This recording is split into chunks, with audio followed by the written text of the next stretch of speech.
Wait স্কেলে ওজন করে অথবা লাইভ ওয়েট হিসাবে কোরবানি পশু ক্রয় করা শরীয়ত সম্মত কিনা। কোরবানির পশু কেনার ক্ষেত্রে আজকাল পশুটাকে তুলে তার লাইভ ওয়েট ওজন করে কত কেজি গোশত হতে পারে এর পরিমাপ বের করে মূল্য নির্ধারণ করার যে কৃষ্টি আমাদের সমাজে প্রচলিত আছে, বিশেষ করে দেশের বাইরে যারা অমুসলিম প্রধান দেশগুলোতে বসবাস করেন তারা কোরবানি করলে গরু এভাবে ওজন করে তার গোশত হিসেব করে মূলত দাম নির্ধারণ করেন। মূল্য নির্ধারণের জন্য এরকম ওয়েট স্কেলে তুললে সেটা অসুবিধা নেই। যেটার ন্যায্যতা আমি জানি না, বুঝি না, তাতে ওয়েট স্কেলে তুললে ন্যায্যতাটা আমি বুঝতে পারবো, আমার জন্য বোঝাটা সহজ হবে। আমি কিনতে গিয়ে অতিরিক্ত দামে বেশি দামে কিনে আমি লুজার হয়ে যাই, সেটা তো ইসলাম আমাকে বলে না। ন্যায্য মূল্যে তো আমি কিনবো। তো এই ন্যায্যতা নিশ্চিত করার জন্য ওয়েটিং স্কেলে ওয়েট স্কেলে তোলাতে কোনো অসুবিধা নাই। কিন্তু যদি এটা আমার আসলে কমার্শিয়াল হিসাব নিকাশের জায়গা থেকে এটা হয় যে আমার লাভ হলো না লস হইলো, কত টাকা লস হইলো কত টাকা লাভ হইলো, এই সমস্ত হিসাব নিকাশ থেকে করলে কোরবানির উদ্দেশ্যকে ব্যাহত করবে এবং এটা কোরবানির সাথে সঙ্গতিপূর্ণ হবে না। তাহলে বিষয়টা নিয়তের উপর নির্ভর করে যে নিয়তটা আসলে কি। অনেকে কোরবানি পশু ক্রয়ের ক্ষেত্রে কম দামে বেশি গোশতের সন্ধান করেন, যেখানে উদ্দেশ্য হিসাবে গরিব মানুষকে বেশি বিতরণ করাকে প্রাধান্য দেন। এক্ষেত্রে শরিয়ত মতামত কি? আপনি কোনো গরু বা কোনো পশু কিনে লস খেয়ে যান, ধরা খেয়ে যান, শরিয়ত সেটা বলে না। আপনাকে বলে নাই এটা কিনে আপনাকে লস খেলেও আপনি সওয়াব পাবেন, এরকম বলে না। আবার বেশি গোশত হতেই হবে যেন গরিব বেশি পায়, সেটার জন্য আপনি চেষ্টা করলেন, নিয়তের দিক থেকে এটা খারাপ কোনো নিয়ত না। এবং সেই সাথে আমি যেন ন্যায্য মূল্যে কিনতে পারি, আমার যতটুকু সম্ভব কম দামে কিনতে পারি সেই চেষ্টা আমি করব। তাতে গরিব যেমন গোশত বেশি পাবে, আমার কমটাকে আমি বেশি আপনার বড় গরু বড় ছাগল আমি কিনতে পারবো। এই বিষয়গুলোকে মাথায় রাখলে মূলামূলি করা, কম দামে পড়তা বেশি পড়ে সেরকম পশু কিনা এটা কোনো নাজায়েজ কোনো বিষয় না, সেই চেষ্টা তো করাই যাবে। আধুনিক সমাজে কোরবানিকে কতিপয় মানুষ সামাজিকতা, কেউ গরিব মানুষকে গোশত বিতরণের দিন হিসাবে আখ্যায়িত করে থাকেন। অনুগ্রহ করে কোরবানির মূল উদ্দেশ্য নিয়ে কিছু বলুন। খুবই প্রাসঙ্গিক একটা প্রশ্ন। আমাদের সমাজে বিশেষ করে কোরবানিকে ভালো নিয়ত করলে অনেকে মনে করে এটা হলো গোশত বিতরণ উৎসব। সন্দেহ নাই, কোরবানির একটা গুরুত্বপূর্ণ আমল হলো ফাকুলু মিনহা ওয়া আত'আমুল কানিআ ওয়াল মু'তার, ফাকুলু মিনহা ওয়া আত'আমুল কাবাইসাল ফাকির।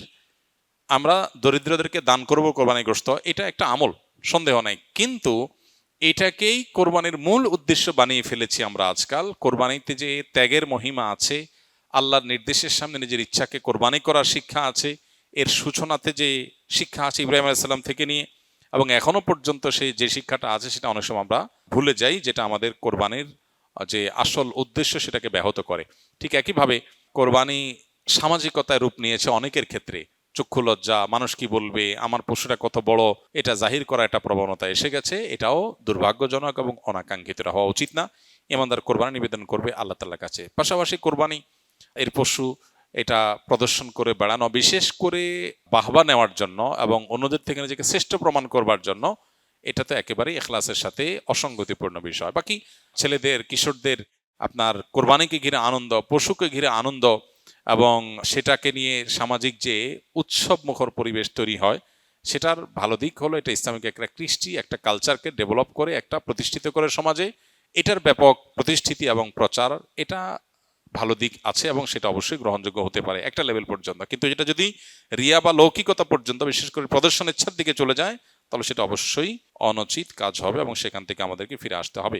কোরবানির পশু ক্রয়ের অথবা জবাইয়ের আগে তার গোশত বিতরণ নিয়ে আলাপ বা চিন্তা করা যায় আছে কিনা, কোনো অসুবিধা নাই, এটা মন্দের কিছু নাই। বিশেষ করে কিভাবে পরিকল্পনা করবে, কোথায় বিতরণ করবে, এগুলো আলোচনা করা তো ভালো জিনিস। ভালো কাজের পরিকল্পনা করাও ভালো, সে দৃষ্টিকোণ থেকে খারাপ কিছু না। এগুলো নিয়তের উপর নির্ভর করবে। ফরজ গোসলের সুন্নাহ সম্মত সঠিক নিয়ম কি? কারণ গোসল ফরজ হলে শরীরে বা কাপড়ে কোথাও নাপাক লেগে থাকলে সেই অংশটাকে আগে ধুয়ে ফেলা, ভালো করে ধুয়ে নাপাকটা দূর করে ফেলা। লুঙ্গিতে কাপড়ে কোথাও থাকলে যে জায়গা লেগেছে সে জায়গাটাকে ভালো করে ধুয়ে ওই জায়গাটাকে আলাদা করে আগে আলতো করে ধুয়ে ফেলা, কাপড়ে লাগলে কাপড়কে। এরপরে দ্বিতীয় যে কাজ হবে সেটি হলো উত্তম রূপে অজু করা। এখন নাপাক যেটা ধুইতে বলা হলো, এটা যদি কারোর কাছে চিহ্নিত না থাকে তাহলে সেক্ষেত্রে পেরেশানের কোনো কারণ নেই। যদি চিহ্নিত থাকে, চেনা যায় কোন জায়গা নাপাক, তাহলে সে জায়গাটা ধুয়ে ফেলা। আর যদি হারিয়ে যায়, মিশে যায় অন্য সাধারণ জায়গার সাথে, কাপড়ের সাথে, তাহলে তো কিছু করার নেই।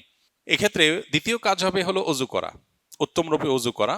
অজুর ক্ষেত্রে 2 হাতের কবজি 3 বার ধুয়ে 3 বার কুলি করে নাকে পানি দিয়ে, কুলিতে গড়গড়া করে কুলি করা, এটা ফরজ গোসলের সাথে সংশ্লিষ্ট গুরুত্বপূর্ণ একটা বিষয়। নবী করিম সাল্লাল্লাহু আলাইহি ওয়াসাল্লাম বলেছেন, ওয়াবালিগ ফিল ইস্তিনশাক ইল্লা আন তাকুনা সাইমা। তুমি যখন গোসল করবে ফরজ গোসল, তখন তুমি ভালো করে গড়গড়া করে কুলি করবে, নাকে পানি দেওয়াটা ভালো করে নাকে পানি দিতে হবে। কিন্তু যদি রোজাদার হয় তাহলে খুব বেশি গড়গড়া করে কুলি করতে গেলে পানি ভেতরে যেতে পারে, সেজন্য রোজাদারের জন্য এটা নাই। বাকি সাধারণ অবস্থাতে আমরা যে উযু করব ফরজ গোসলের শুরুতে, সেটার শুরুতে আমরা ভালো করে গড়গড়া করে কুলি করে নাকে পানি দিয়ে এরপর 3 বার মুখ ধৌত করে 3 বার কোন পর্যন্ত হাত ধুয়ে মাথা মাসা করে তারপর মাথা এবং কাঁধে পুরো শরীরে পানি দিয়ে ধৌত করে শেষে বের হয়ে আসার সময় 2 পায়ের গোড়ালি পর্যন্ত এই জায়গাটা ধোয়া বাকি আছে, এটা ধুয়ে টেপে হোক পুকুরে হোক দিয়ে তারপর আমরা বের হয়ে চলে আসবো। তাতে ওযু এবং গোসল একসাথে হয়ে যাবে।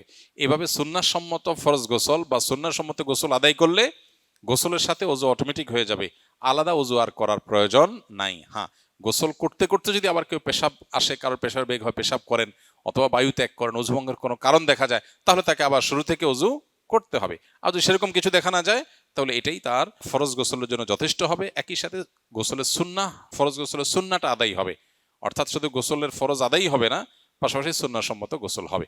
এক্ষেত্রে লক্ষ্য রাখতে হবে শরীরের কোনো জায়গায় যেন শুকনা না থাকে, প্রতিটা পশমের গোড়া পর্যন্ত যেন পানি যায়, সেটা সর্বোচ্চ খেয়াল রাখতে হবে। আসুন্নাহ ফাউন্ডেশন, উম্মার স্বার্থে সুন্নাহর সাথে।